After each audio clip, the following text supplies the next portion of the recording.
Voici la meilleure technique d'épilation qui vous permettra d'éviter tout ce qui est poils incarnés, tout ce qui est boutons de poils, tout ce qui est taches. Je sais que ça c'est le complexe de beaucoup de femmes. Et oui, moi aussi je suis une femme très barbue. Cependant, regardez comment mon menton il est propre, sans boutons, sans taches. Et voici comment je m'épile. Cette technique vous permettra d'éviter d'avoir des poils incarnés, des taches. Surtout que je sais que c'est le complexe de plusieurs femmes parmi vous. Je commence donc par humidifier mon visage avec l'eau thermale. Ensuite, j'applique une huile.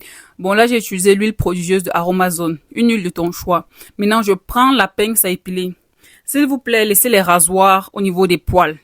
On peut se raser le duvet avec un dermaplan, mais quand il s'agit de poils, tu prends la pince. Ça prend du temps, mais ma chérie, ça te permet d'éviter les boutons et les taches.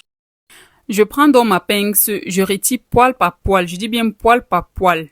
Laissez les rasoirs, laissez la cire pour certaines. Moi, j'ai essayé toutes ces méthodes. J'ai essayé le rasoir. Ça ne m'a pas convaincu. J'ai eu des boutons après. J'ai essayé la cire pareillement. En plus, c'était extrêmement douloureux.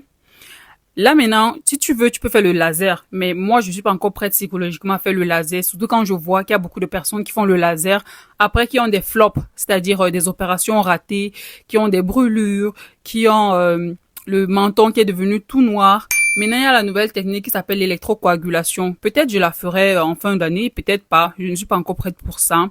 Tout ce qui est laser et tout là, je me réserve. Surtout que quand tu n'as pas encore fait tes enfants, ma chérie, évite de pouvoir faire certaines opérations. Donc moi, je préfère utiliser ma pince pour le moment. Avec cette méthode, ma chérie, tu n'auras pas de boutons, ni de poils incarnés, ni de taches derrière. Si tu ne veux pas faire du laser, franchement, je te conseille la pince. C'est la meilleure technique maison que j'ai trouvée parce que la cire, les rasoirs et toutes les autres techniques là, franchement, ils ont trop de conséquences derrière. Après ça, maintenant, je lave bien le visage. Je vais appliquer la bave d'escargot pour bien hydrater ma peau. Je l'hydrate en profondeur, surtout à ces endroits-là pour calmer aussi les irritations.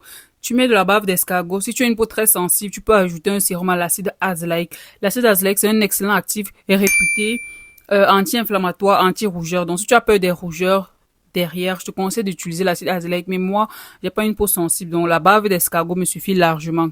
Regarde toi-même le résultat. Et je fais cette technique une fois par mois. Et depuis des années, depuis bien plus de 10 ans que je fais ça. Bien plus de 10 ans que je fais ça. Et je n'ai pas de retour négatif. J'aime trop le résultat final, ma chérie. Abonne-toi pour plus d'astuces.